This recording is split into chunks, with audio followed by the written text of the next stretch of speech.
నమస్తే, welcome to NSTV news. ముందుగా ముఖ్యాంశాలు.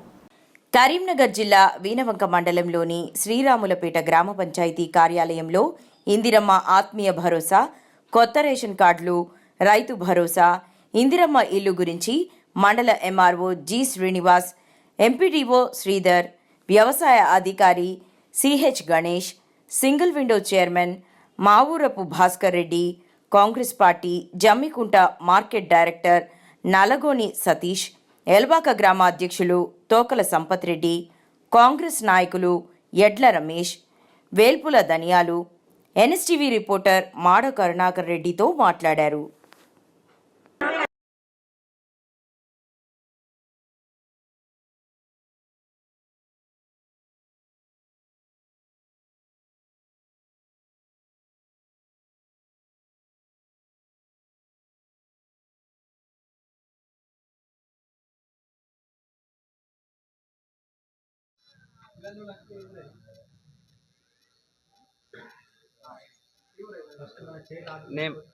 Nalgonda Satish Goud, Jammikunta market director.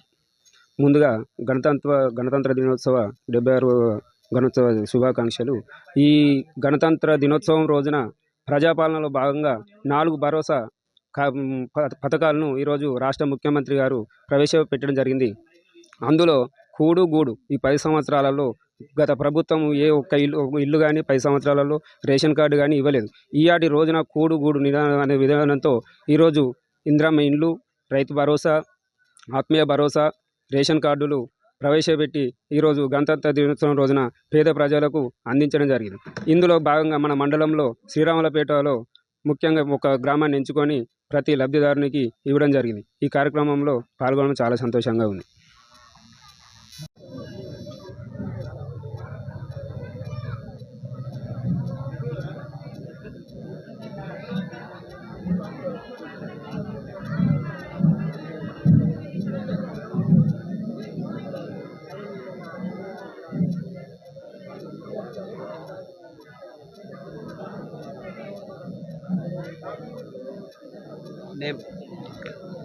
తెలంగాణ రాష్ట్ర ప్రభుత్వం పెద్దలు రేవంత్ రెడ్డి గారి నాయకత్వంలో 2023 డిసెంబర్ 9వ తారీఖున ఏర్పడినటువంటి కాంగ్రెస్ ప్రభుత్వం గెలిచిన వెంటనే తెలంగాణ రాష్ట్రంలో ప్రజాపాలన దరఖాస్తులు స్వీకరించి నేడు అట్టి దరఖాస్తుల పరిశీలనలో భాగంగా అన్ని గ్రామాల్లో గ్రామ సభలు నిర్వహించి ఈరోజు వీనవంక మండలంలో శ్రీరాములపేట గ్రామాన్ని ఎంచుకొని అట్టి గ్రామంలో 100% ఇందిరమ్మ ఇండ్లు, ఇందిరమ్మ ఆత్మీయ భరోసా, రైతు భరోసా, కొత్త రేషన్ కార్డులు, రేషన్ కార్డులో పిల్లల పేరు నమోదు కార్యక్రమాన్ని తీసుకోవడం జరిగింది.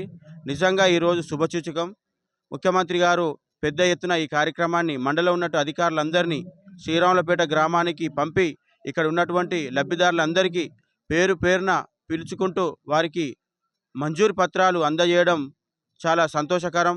ఇలానే మిగతా వీనవంక మండలం 25 గ్రామాల్లో కూడా అతి త్వరలో అంటే మార్చి తర్వాత మిగతా గ్రామాలకు కూడా అన్ని విధాల అందే విధంగా పెద్దలు రేవంత్ రెడ్డి గారు, జిల్లా మంత్రివర్యులు పొన్నం ప్రభాకర్ గారు, హుజురాబాద్ నియోజకవర్గ ఇన్ఛార్జ్ ఉడతల ప్రణవ్ బాబు గారు మాట ఇవ్వడం జరిగింది. గత 14 సంవత్సరాల నుంచి కొత్త రేషన్ కార్డుకు అనర్హులుగా ఉన్నటువంటి పిల్లలు ఈరోజు వారి యొక్క పేర్లు కొత్త రేషన్ కార్డులు నమోదు చేసుకొని నిజంగా 10వ తరగతి పరీక్ష రాయాలంటే ఖచ్చితంగా కులం ఆదాయం అనేది కంపల్సరీ. బీసీ కులాలకు, ఎస్సీ కులాలకు వారికి క్యాస్ట్ ఇన్కమ్ సర్టిఫికేట్ కావాలంటే ఖచ్చితంగా రేషన్ కార్డు యొక్క నిబంధన ఎంఆర్ఓ గారు పెట్టినారు. అలా చేయడం వల్ల వాళ్ళకు రావాల్సినటువంటి స్కూల్ ఫీజు, స్కాలర్షిప్పే కానివ్వండి, ఫీజు రియంబర్స్మెంటే కానివ్వండి రాకుండా పోయింది. 14 సంవత్సరాల క్రితం కాంగ్రెస్ ప్రభుత్వమే అప్పటి ముఖ్యమంత్రి వైఎస్ రాజశేఖర రెడ్డి గారి ఆధ్వర్యంలో కొత్త రేషన్ కార్డులు ఇవ్వడం జరిగింది. నేడు పెద్దలు రేవంత్ రెడ్డి గారి ఆధ్వర్యంలో రేషన్ కార్డులు ఇస్తున్నారు. దీనిని ప్రజలందరూ సద్వినియోగం చేసుకొని బీఆర్ఎస్, బీజేపీ చెప్పేటువంటి కళ్ళబొల్లి మాటలకు తలొగ్గకుండా ఖచ్చితంగా అర్హునికి లబ్ధి చేకూర్చే విధంగా ఖచ్చితంగా కాంగ్రెస్ ప్రభుత్వం చర్యలు చేపడుతుంది. దయచేసి వీనవంక మండల ప్రజానికానికి ఒకటే మేము కోరేది, మీరు గత ప్రభుత్వాల పరిపాలన చూసినారు. ఈరోజు కాంగ్రెస్ ప్రభుత్వం 13 నెలలు అధికారంలోకి వచ్చిన తర్వాత మా యొక్క పరిపాలన చూస్తున్నారు. తప్పకుండా మీ అందరి ఆశీర్వాదం పొందే విధంగా మేము భవిష్యత్తులో కార్యాచరణలు రూపొందించుకొని మేము ముందుకు వస్తామని తెలియజేస్తూ నాకు ఈ అవకాశం ఇచ్చినటువంటి శ్రీరాములపేట గ్రామ ప్రజలందరికీ పేరు పేరున నా యొక్క హృదయపూర్వక నమస్కారాలు తెలియజేస్తా ఉన్నాను.